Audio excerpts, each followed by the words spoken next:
GoLoud. I'm Brenda Dennehy. I'm Julie Haynes. And this is Left on Red. Tony O'Reilly is an addiction counsellor who specialises in gambling addiction, an addiction he has lived through himself. In 2011, Tony's life was splashed across the front pages after he stole €1.7 million from An Post to fund that addiction.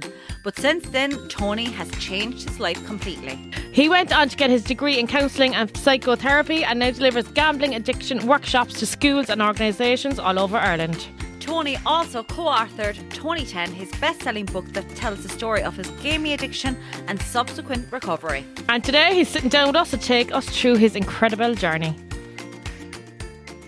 Delighted to welcome Tony O'Reilly. Tony, I met you a couple of weeks ago and I could not wait to get you on our podcast thanks to the gripping story that you have. It's obviously a very emotional one, but I was at it was a kind of an addiction mental health talk there with you a couple of weeks ago, and you were the first speaker, and I kind of knew somewhat of your story, but you telling it, I mean, the whole room was just infatuated and gripped. You couldn't hear a penny drop.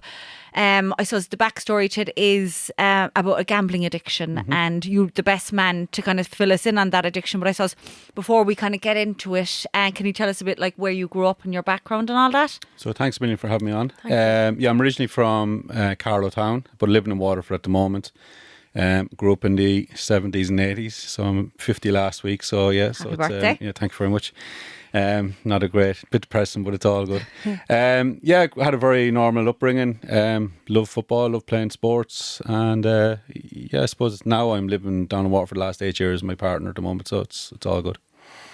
And I suppose when I mentioned there at the top of the hour, I was saying just about the gambling addiction.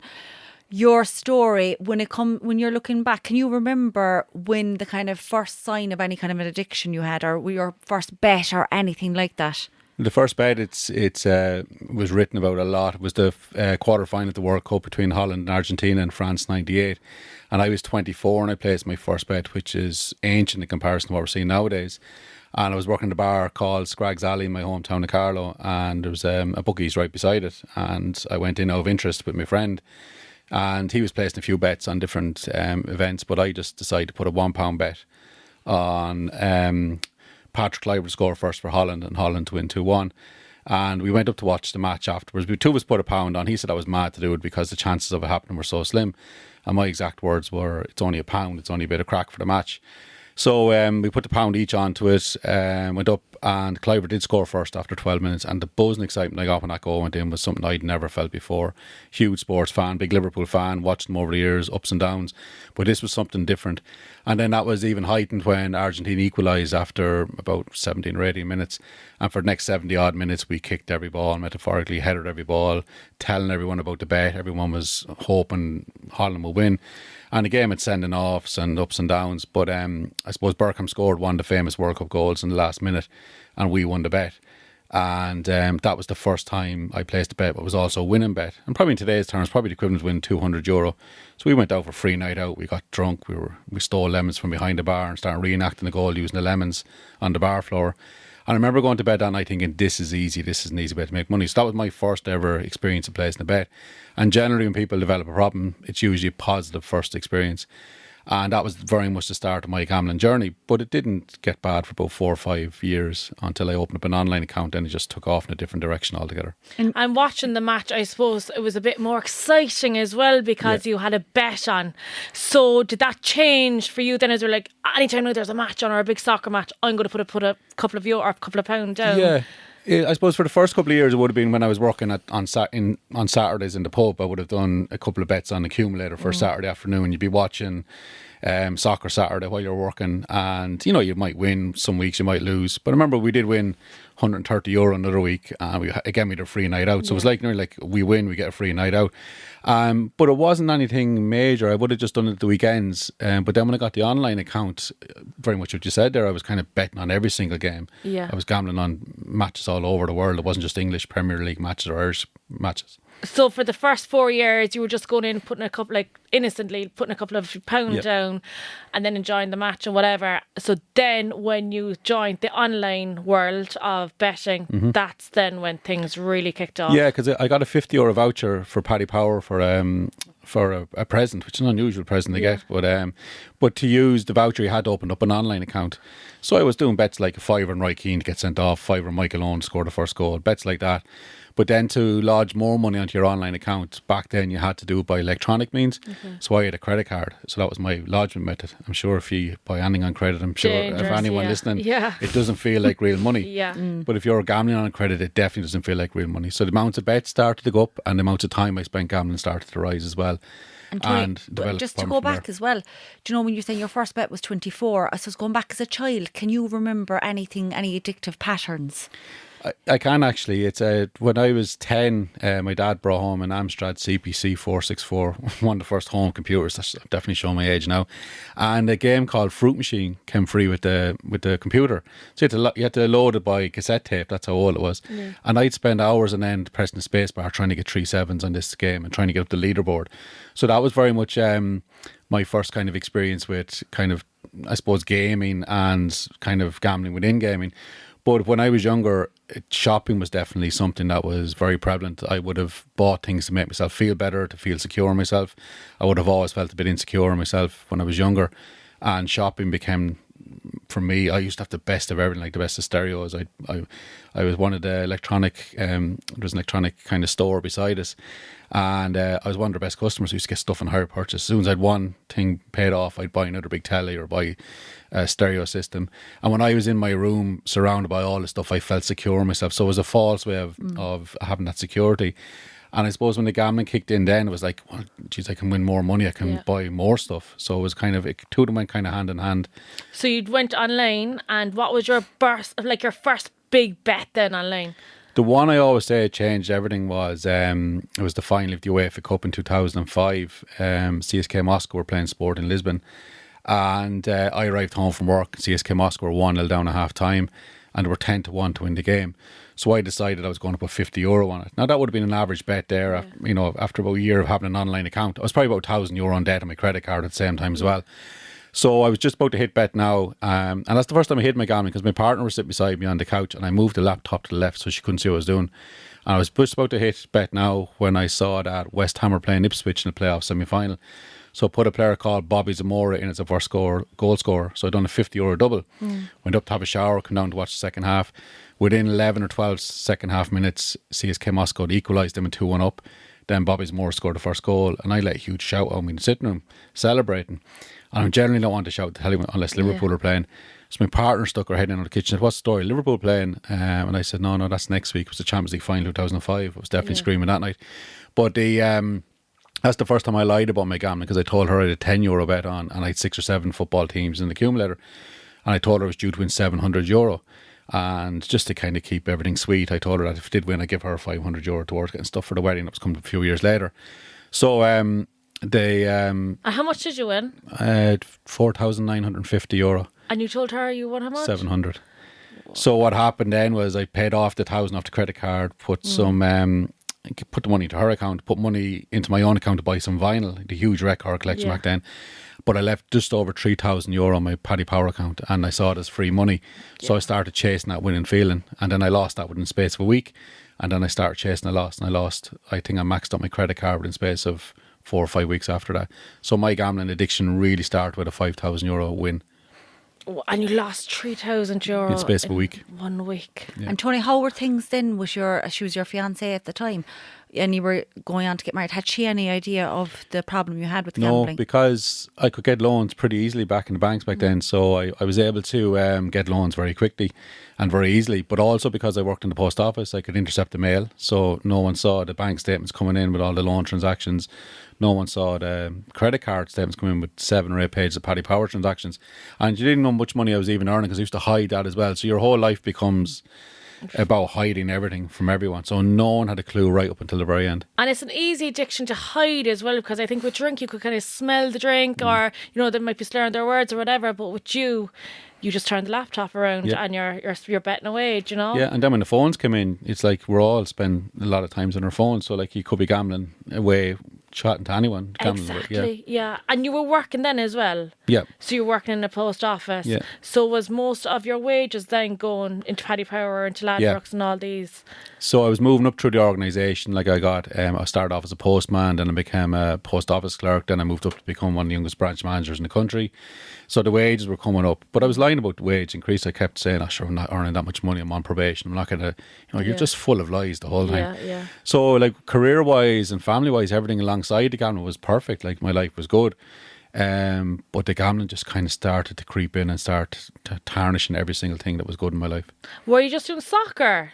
Or did you branch out then from soccer? Because you seem like you just started with soccer. Yeah, start with soccer. 'Cause you and enjoyed then it, yeah. when I went online, you can gamble on the next available event. So I was gambling on Azerbaijan basketball, Peruvian netball, Russian under 13. With table no tennis. clue even of. The next available event, I think I even shared in the school talks that I even won money on Rosanna Davison the time she won Miss World for Ireland. Oh my So I'm God. gambling like, on yeah. every single thing that's available. And how many bets would you do a day at your worst time? I used to do a lot of accumulators, so it could be 3 or 4 events would be going on. You'd be gambling at the very end of it. You'd be gambling 17, 18 hours a day because you'd be checking results, trying to hide it, looking at events and stuff like That's that. a full-time job, like. That's incredible. Wow, like. I actually, if somebody brought me to Paddy Power, I don't think I'd know how to put on a bet, would you?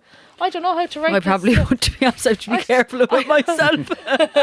I do know, but I joke about. Actually, I think I said this year. I kind of joked about it to my mother because obviously I have the all alcohol addiction, the all prescription drugs. But I never forget in Cunvera they had the family days. Yeah. They have a family day every weekend. She came over one day. She goes, "No, the gambling. No, you just have to." And I was kind of laughing. She goes, "No, I'm serious." And do you know what? When she said it, I was like, I am very careful about it. I probably wouldn't go into Paddy Power because the odd time I've done a bet and I get that big high, would, yeah. that big high and the win. And the worst thing they can say, the worst thing for a gambler is to win because they keep on going. They keep on going. And looking back then, Tony, I know there was a big instance towards your wedding when you were getting ready. How much debt were you in before you got married?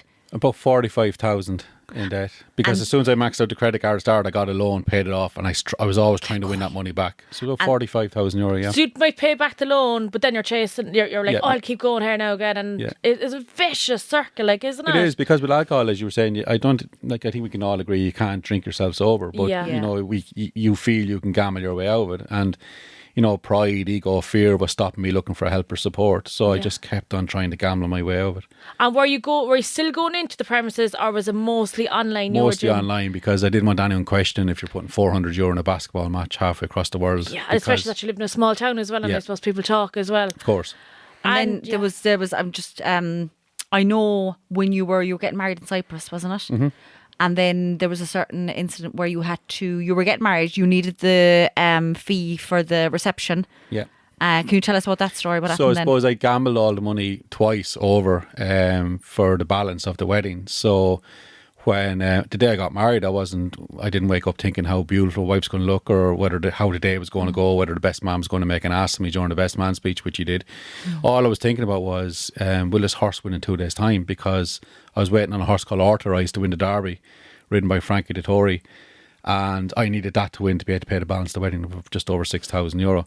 So like 2 days after the wedding, no one has a clue. Everyone's oblivious to it. I'm trying to keep up this front of everything's okay even the day of the wedding. But the day of the wedding, I was stressed. I wasn't myself.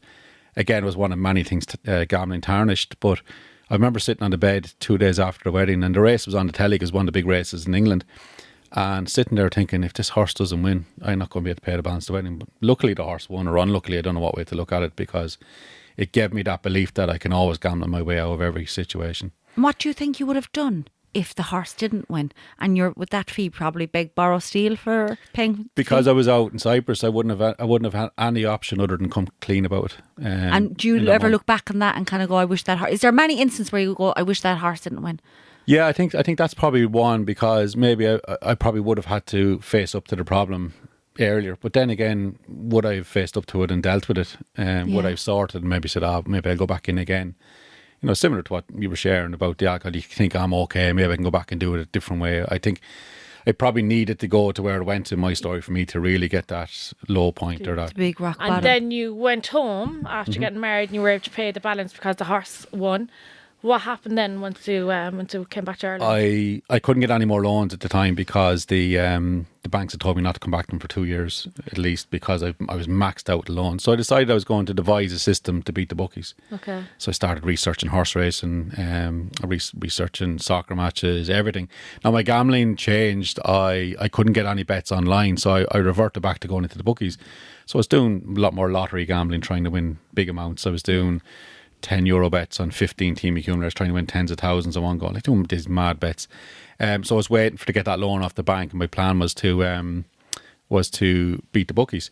So I got a loan a couple of months later off the bank again, when I cleared off a bit of the loan and started gambling again.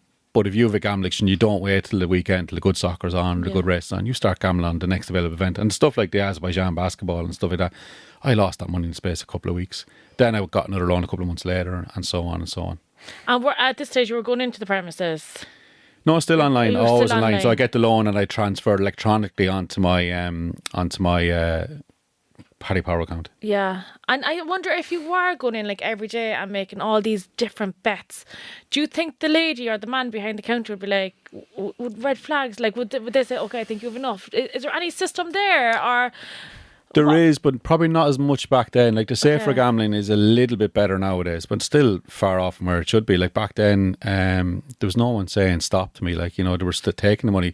But I was bringing in, I suppose at the latter stage of the gambling, I was bringing in large amounts of money and they were just taking it over the counter and putting it onto my online account.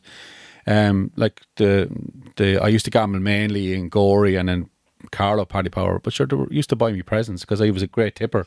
So when Yeah. I won money, because I didn't want them questioning it, I'd leave a bit of a tip. couple of bob there? Yeah, like, yeah. and the woman in Gorey, she actually knitted a cardigan for my daughter for her christening. So like that's how That's a manipulative. relationship, But and that's you- no, it's a yeah. manipulative relationship though, because you Yeah. don't want them to question anything. No, I get that. Oh my God. And then, Tony, I suppose you were gambling your own money for a certain amount of time, and then things changed where you had to get the funds from somewhere else.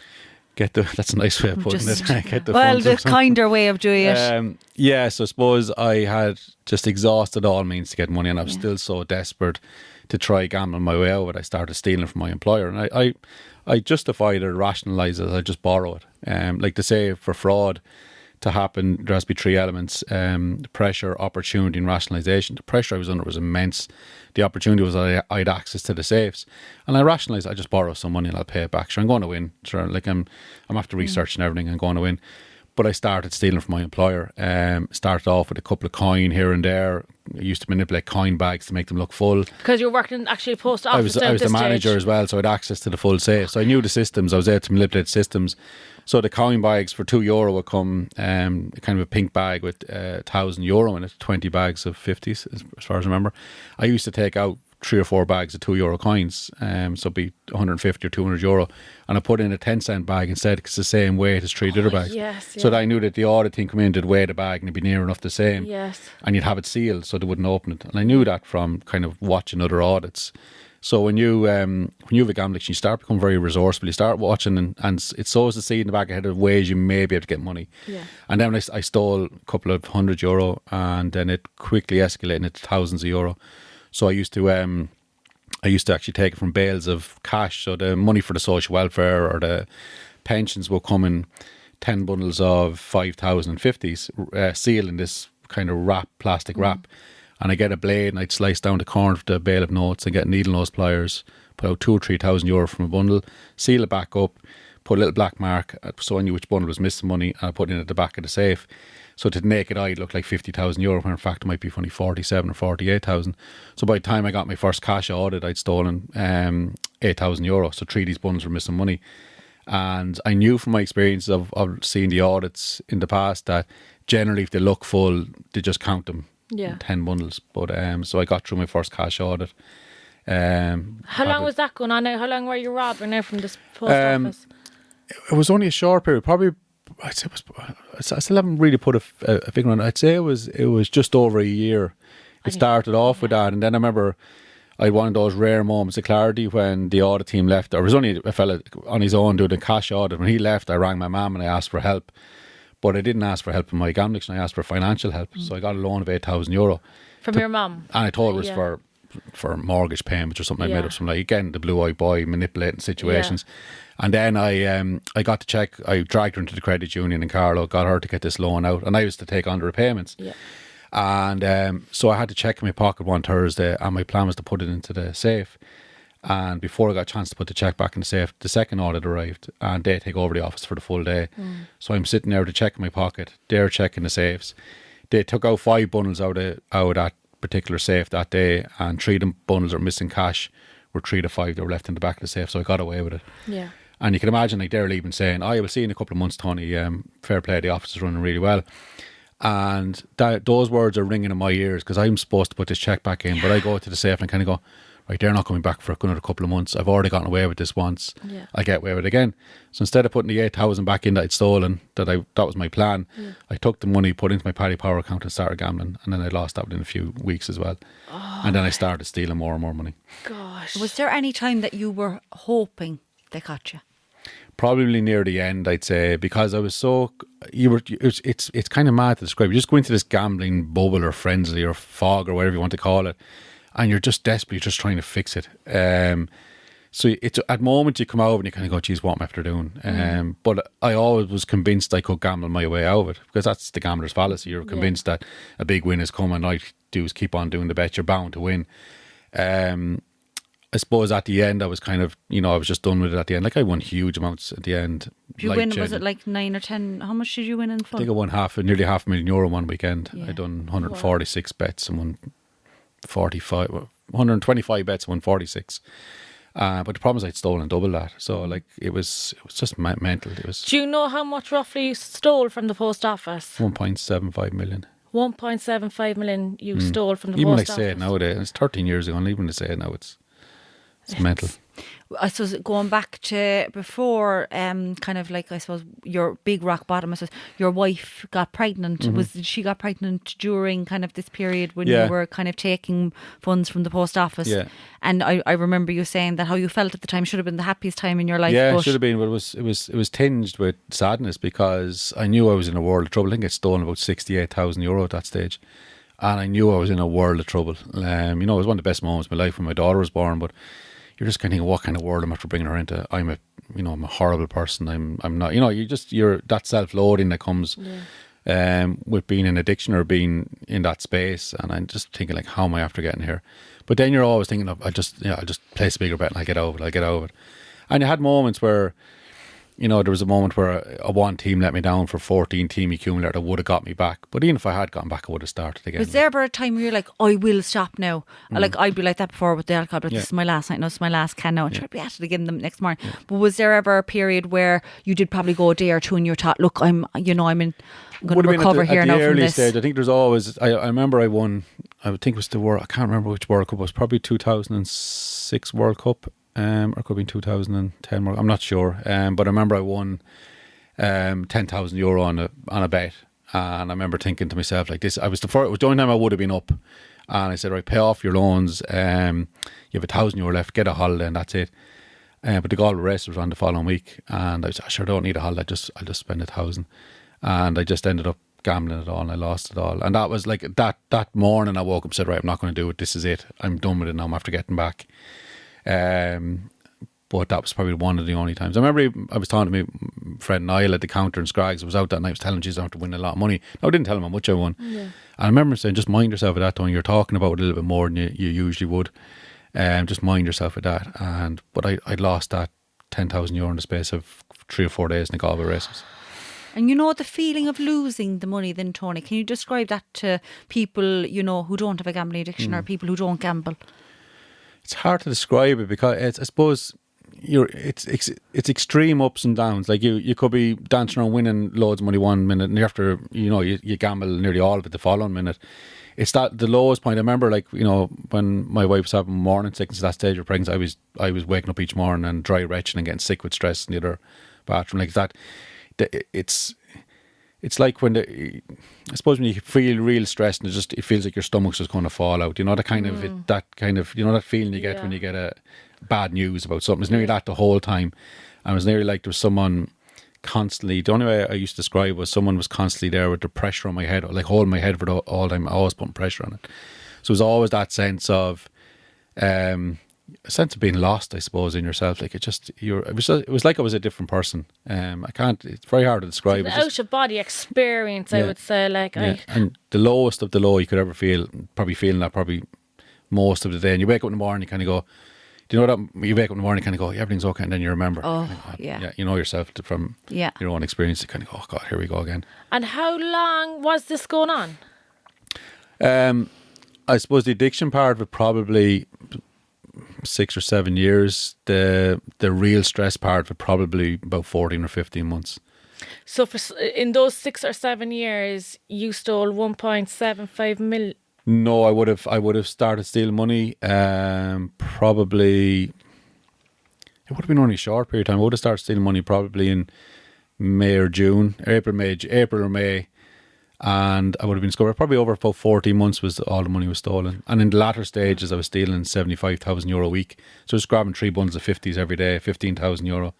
Put into my backpack and going into Paddy Power and gambling. And at that stage, were you even trying to, like at the start, you were saying you were changing the €2 to the 10 cents. Were you even trying to cover it up at that stage? Just change the figures in the balance sheet. You were so desperate to get it back in before the audit came in. You were just doing stupid bets like €40,000 in the Norwegian women's football team. Oh my God. €30,000 on football bets. Stuff like anything just to get it back all in once. Just because it started off with like €1 on whatever team. Yeah. Your first bet up to, what was your highest bet? €40,000 on a women's team. The Norwegian women's football team. Did they win? No. See, 6-4 bet, so I would have won 100,000. But I won huge amounts. But you don't enjoy it at any stage. Like, same with the alcohol. The enjoyment goes out of it at the very early stages, when you're addicted to it. It's just, for me, it was always about trying to get money back, but it was always about trying to alleviate the stress that was, as you mentioned earlier, it was a vicious cycle. It was just trying to alleviate the stress I was under. And then, I suppose we lead up to the rock bottom. You were taking more and more from the post office. Can you lead up to, I know that you had gone up north, and can you tell us about?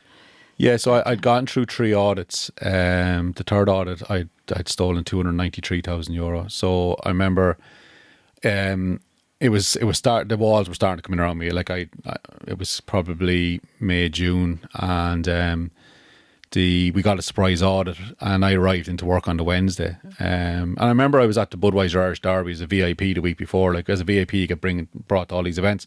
And my friends were saying, "How'd you get tickets for this thing?" I won them. I'd be telling lies. But that Wednesday, I arrived into work and there was a surprise audit. I saw the cars outside because I knew the Portlaoise Reg cars, so I just spun my own car around and I sped out of Gorey. I nearly crashed the car driving out. I hit Humpback Bridge in the car and nearly flipped over Lowline Bridge into the river. I got up to Belfast and the first place I went was to the bookies. And I suppose I was still gambling online trying to win the money back, because I thought, right, even though I know now I'm caught, if I get the money back it's something, like at least it won't be as bad. And I ended up losing all my money online, but then winning money on a physical docket. I used to do a lot of bets in the bookies as well. And I was so desperate to get that fix of gambling, I actually went into a bookie office on Friday night trying to cash in this docket, knowing full well that they would have to ring Gorey to validate the docket, who in turn would ring the Gardaí and let them know where I was.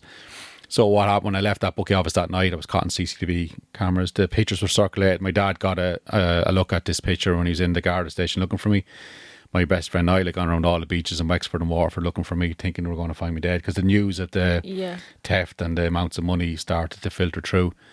And I remember the morning I placed my last ever bet, or the afternoon, because I was drinking heavily the night before. It was a horse called Badea, the 150 in Newbury, or Beverly, sorry, beg your pardon. And I remember when I was looking at that horse race, I opened the newspaper and I saw some of the headlines. The news had broken overnight. And I'll never forget, all I remember in the article was family and friends are looking from the Wicklow Mountains. I said I may make contact with my family. So I went home, I'd thrown away my mobile phone, SIM card and everything. So I started emailing everyone, and they were texting back saying, or writing back in emails, "Where are you? We're worried about you."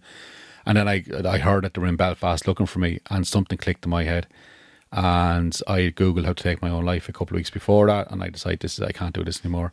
So I decided I was going to take my own life. I had the means to carry out my plan with me. And I sent one final email. I said, "Tell my daughter I'll always love her." And I sent that email I nearly go every time I say that. And I sent that. I didn't actually say that. I said something else. But if I said what I said, I'd break down crying. Yeah. But I remember when I sent it, I threw the laptop into the corner, and I thought, this is it. This is the end of my life. I'm going to die alone in room number 6 in a hotel in Carrickfergus. But my family, the night before, my dad had seen me on the CCTV still leaving the Paddy Power. He made out cobblestones outside. So when I went back to the family meeting that was going on in my house at the time, they noticed that, he got my sister to Google map all the Paddy Powers in Belfast. There was 13 at the time. One of them had cobblestones outside. So they got the address of the Paddy Power, the cobblestones. I went up the following day to try to find me. And I went into the Paddy Power, and luckily the fella was on who was on the night before, because I had told him when I was trying to cash in my docket, there was a problem cashing in the docket or something, because they wouldn't cash it in because of the theft. But I told him I was staying in Carrickfergus, that I cashed in. So my family arrived into Belfast, and then when they got that email saying I was going to tell my daughter-in-law I was lover, they kind of put 2 and 2 together, said he's going to take his own life. So when they arrived in and the emails were going back and forth, and when I said tell my daughter-in-law I was lover, my wife broke down in the Paddy Power office, and it was only then that he gave the information that I said I was staying in Carrickfergus. So they flew into Carrickfergus. They're going around hotel to hotel trying to find me. I was booked in under my friend's name, I remember Niall, I was booked in under his name. He went into Dobbins in a hotel where I was staying, and he felt the woman was a bit off with him in behind reception. So when he came back out, he rang the PSNI, Police Force in Northern Ireland, and he said, I'm worried about my friend, that we think he's in this hotel. Can you come down? Because the woman won't give us any information. And I'm up in room 6 in this hotel, oblivious to all that's going out in the street. Yeah. So I get a phone call about 5 o'clock that evening saying, hi, Mr. Byrne, do you want your room cleaned? I said, they never ring at 5 o'clock in the evening. So I get up out of bed and I go to the window to look out, paranoid as hell. And I got a knock on the door, and I turned round, and there's 2 PSNI officers with guns standing at the door. One of them stepped into the room and said, Tony, we're not here to arrest you. We're here because we're worried about your mental health and your state of mind. And that's my first ever experience to counselling psychotherapy, because I broke down and everything came flowing out. He stood there for an hour and listened to me.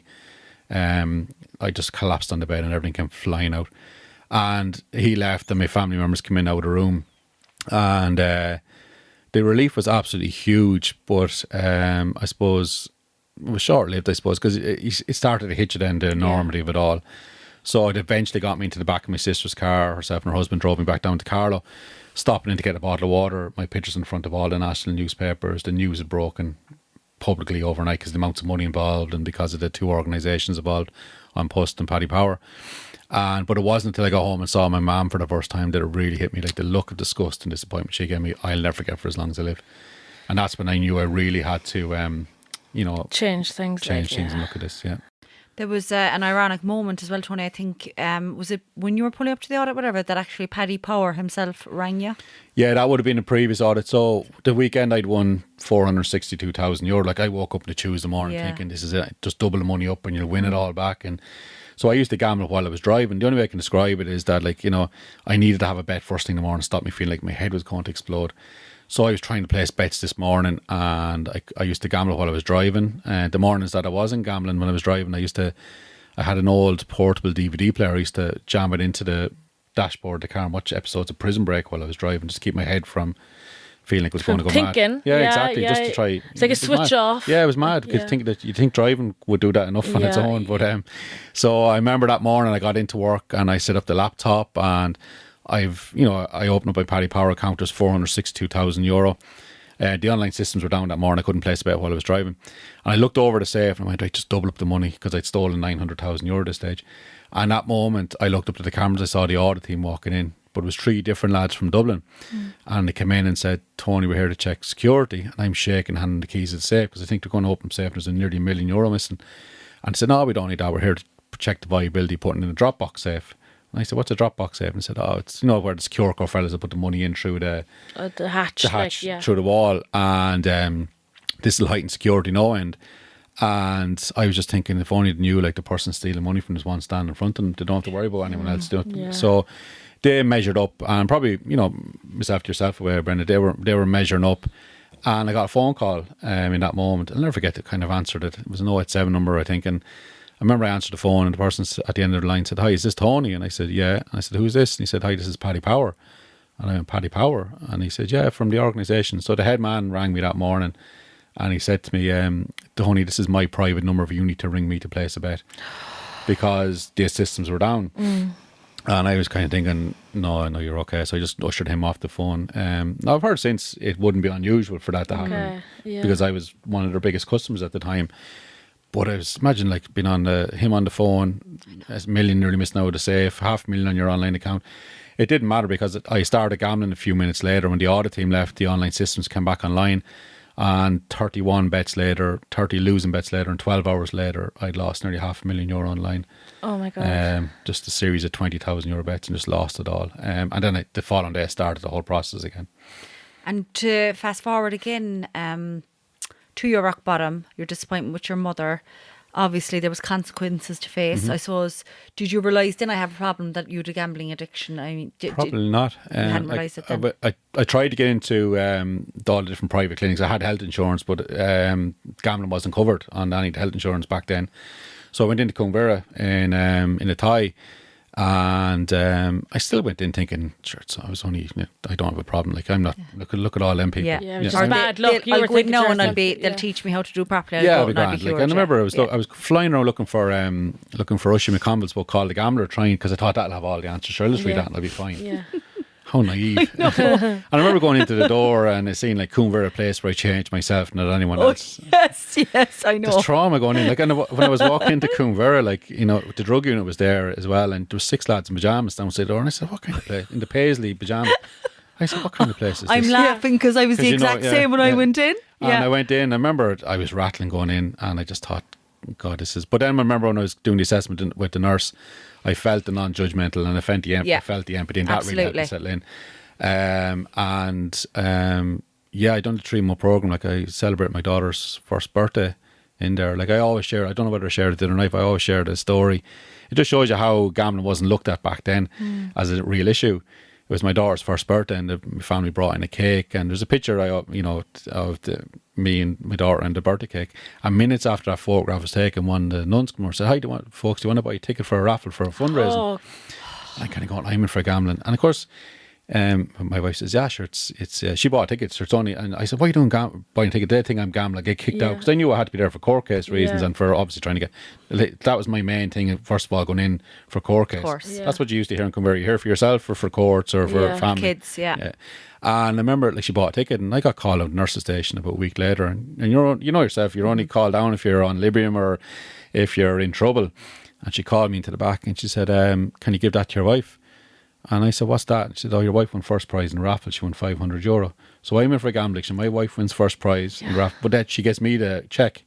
It'd be like someone saying, "Oh, your partner won a bottle of whiskey and a draw. Here you go. You bring it home to her." So was there many in there at your time for gambling? It was only 3 or 4. I think it was 120 in Coomberra at the time. There was only 3 or 4 in for gambling at the time. And you were one of them. I was one, but the other lads were in for alcohol as well. Okay. So, you never really developed any issues with alcohol, did you? No, I would have abused it every so often. Mine was mainly process addictions. Like, it was kind of shopping, gambling, and probably eating as well. Probably comfort eating would be a big thing I would have done over the years, but not so much alcohol. I would have abused it every so often, but not... Like, I still have the odd drink. Yeah. And you mentioned there, obviously, you went in, obviously, you know, for court reasons and all that.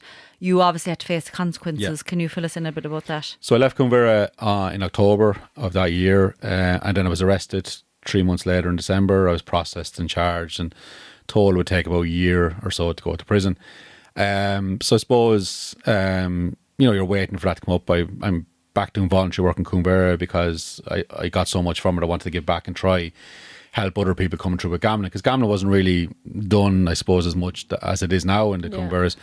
And but you got arrested, handcuffed, charged, released on bail. I was told to take a year to go to court. Started working back in the pub. That was tough as well because people knew the story, and then you'd be always mindful that people think I'm stealing from the tills, or I know. So I'll never forget. Like a year later, on I think it was December the 18th, I was brought down to Circuit Court in Wexford, and I was told to expect between 5 and 7 years in prison for what I'd done.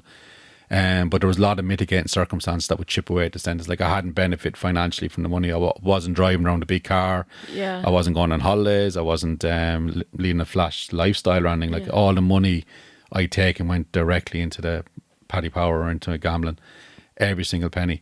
And I was able to kind of prove that, and that kind of mitigated the circumstances. And like, I'm still paying back gambling related loans as we speak today. I'm still driving a piece of crap of a car that barely gets me around to schools.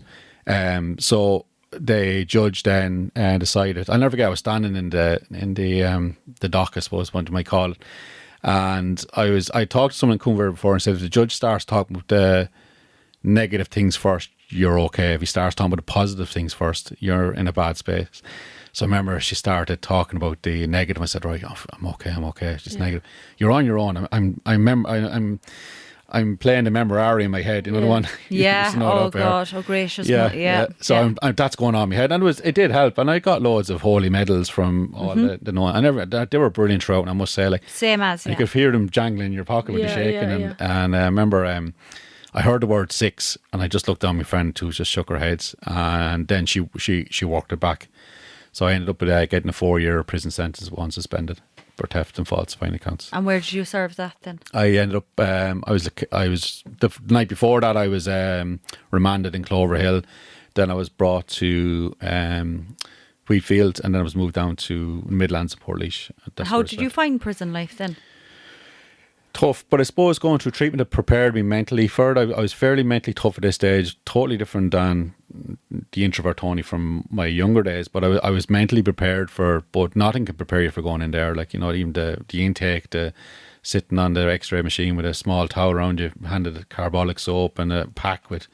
I journaled a lot when I was there as well, so I would have navigated the early bit of the sentence. But it's when I got out to the Midlands, it's mad. Like, you think you know people because. There was a person that would have been seen as the local troublemaker in the town. He was actually in the Midlands. He was like the Don of the landing. And he came off self-imposed 23-hour lockdown to make sure I was okay on the landing. Like, you know, he used to walk up and down the landing with me, and he'd be asking me about the post office and about the systems. He was trying to get information himself. Yeah. But he really helped me. Like, I worked in the kitchens. I came back, and he'd always invite you in the evenings and into his cell, like in for a coffee. It's like a real social thing. But it was like he made sure I navigated the early parts of it, and you know, I've not good things to say about him. Like, you know, it's gas that you would have a judgment about someone until you actually meet them in a different environment. And I remember he really helped me. I got moved to the open prison fairly early in the sentence as well. Is that because you were on good behaviour, or was it because... Yeah, I would say I was working in the kitchens. You're on an enhanced landing, you're in the kitchens. The more you do, like, stay off the landings, work in the kitchens, engage at the school and stuff, like, the more chance you have of getting into an open prison quicker. And I think there was probably a few strings pulled behind the scenes as well, I think. And did you serve the 3 years then? Served 18 months. So I was released on something called a community return scheme, which is after half the sentence, you're eligible to go out.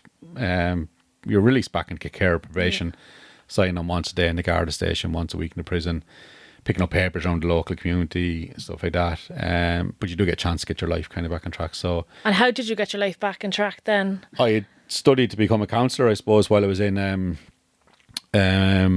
Before I was sentenced, I'd done a foundation course in counselling and psychotherapy. When I was in Shelton Abbey, one of the most important people in my recovery journey to date, one of the school teachers asked me what I wanted to do when I left prison. And I actually done my first year of my degree from Shelton Abbey, from a prison cell. And when I got out, that kind of helped navigate it, because you had a bit of a purpose and a drive. And also I wanted to be able to tell my daughter when she was of age that, yeah, I messed up. These are all mistakes I made, but this is what I'm doing now. Yeah. So I tried to dedicate my life to helping other people. Others. And I kind of promised my mum that before she passed away as well. I was going to try... Oh my God, in we go again.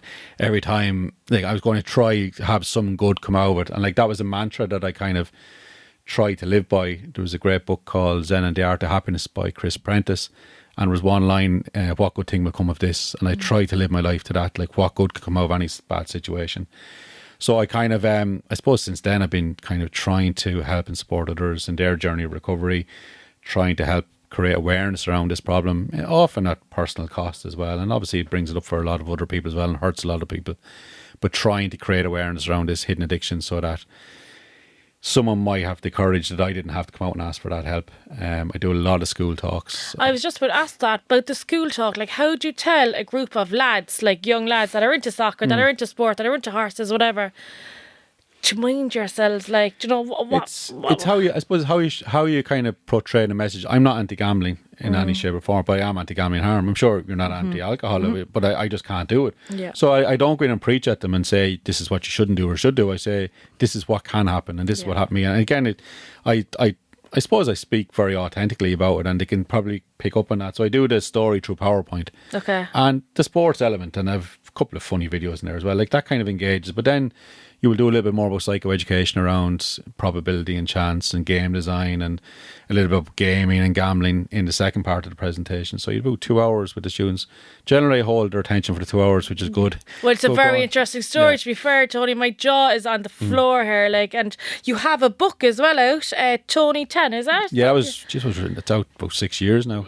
Tony, that's bestseller. the bestseller. Just Was, looking at her, I yeah. got shortlisted for some awards. I got shortlisted for the non-fiction book of the year, sponsored by On Post. You told me that. I was never going to Sponsored by win. On I Post. was That never one you going to win told that me. one. I shouldn't be joking. I was never going to win that one. When was your last bet, so Tony? How long are you? 2nd of July, 2011.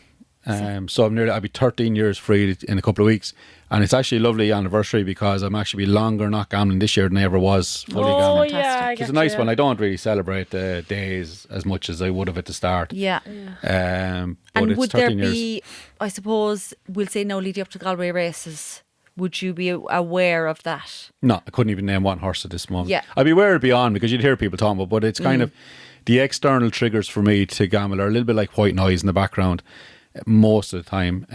It's the internal triggers that when I feel overwhelmed or feel stressed or feel low myself, sometimes that can lead back to, it probably goes back to the shopping and the comfort eating first. Like I still get compulsions the odd time to gamble, but not as much as I would to shop. Like even coming to Dublin to train, I'm thinking, right, Tower Records to try, and then I'm watching the Black Pumas on the telly outside. yeah. I'll buy that vinyl. So I have that in me that I have to buy this vinyl off because I Yeah. heard some of the music.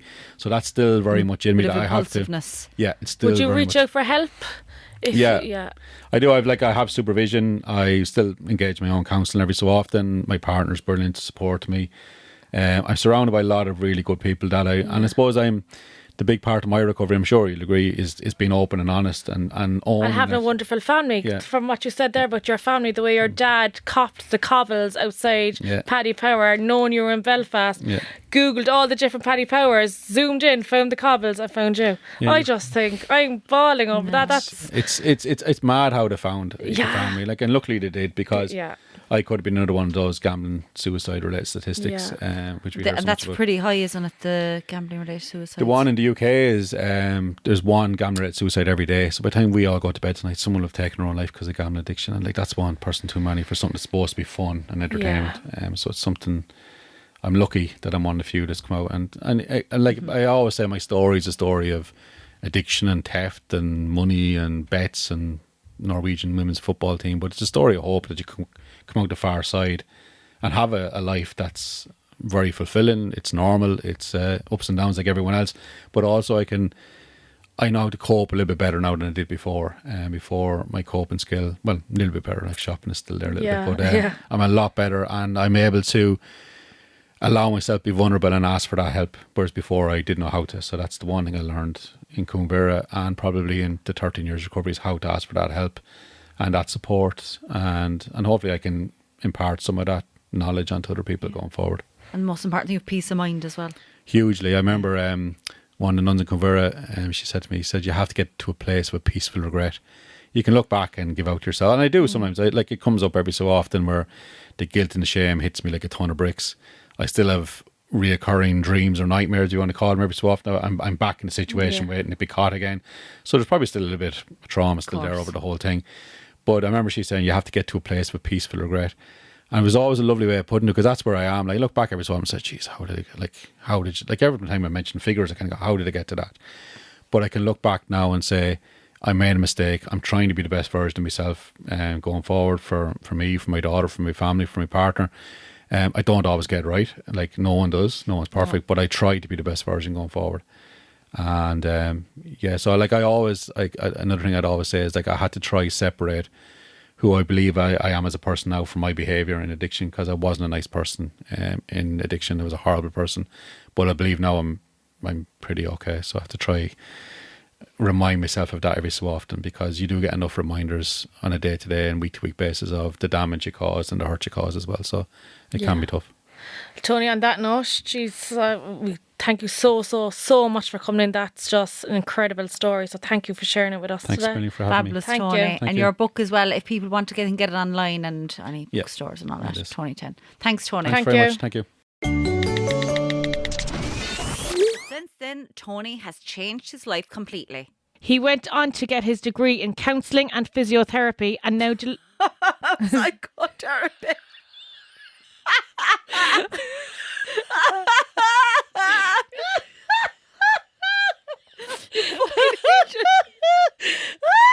what's it called? Physiotherapy. Psychotherapy. Psychotherapy.